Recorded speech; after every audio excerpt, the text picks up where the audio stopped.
Assalamualaikum. Hello everyone. Hope you are all fine.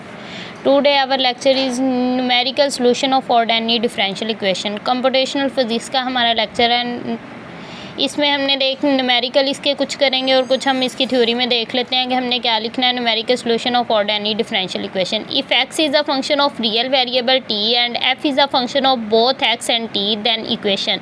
जैसा कि differential equation ऊपर उन्होंने शो कर दिया कि डिफरेंशियल इक्वेशन हमने लेनी है, तो डिफरेंशियल इक्वेशन हमारे पास क्या होगी, x dash of t F x of T, यानी कि टाइम पर डिपेंड कर रही है ये इक्वेशन। तो एक्स डैश ऑफ टी जो है वो एक एक्स वेरिएबल पर डिपेंड कर रही है और एक टी रियल वेरिएबल पे डिपेंड कर रही है। तो इसमें जब हम इनिशियल कंडीशन लेंगे तो एक्स टी नोट जो है वो एक्स नोट के इक्वल आ जाएगा।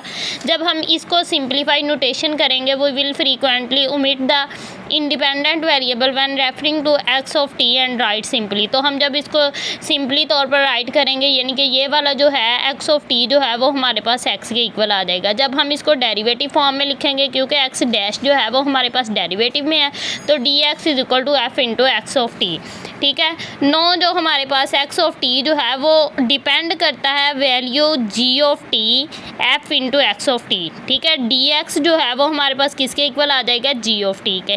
तो f x of T is equal to g of t for all values of x where g is a function of t, जबकि जी जो है वो फंक्शन ऑफ टी है। इसी तरह एक्स जो था वो भी किसका फंक्शन था, टी का था। Where g is a function of t along the then we may solve the integration and limit for x is x naught to x। तो इसकी लिमिट क्या हो जाएगी, x से x नोट तक। ठीक है, इसी तरह g ऑफ t फंक्शन की लिमिट क्या हो जाएगी, t नोट से t तक।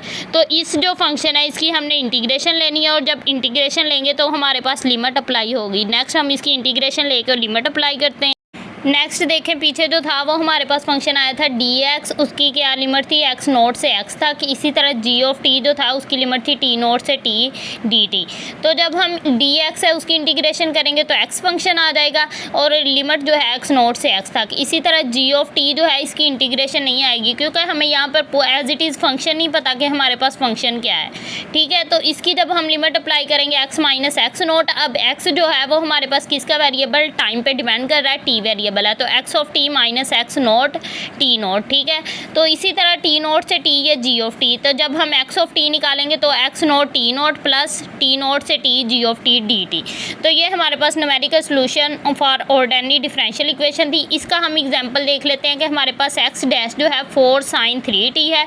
जब हम इसकी इनिशियल कंडीशन जो है वो हमारे पास क्या है, x zero is equal to 5। Then हम इसको सॉल्व कर लेते हैं। एक्स डैश जो है हमारे पास 4 sin 3t है, डी एक्स जो होगा वो 4 sin 3t के इक्वल हो जाएगा, डी एक्स जो है वो जी ऑफ टी के इक्वल है। तो ये जी ऑफ टी जो है वो किसके इक्वल आ जाएगा, 4 sin 3t के।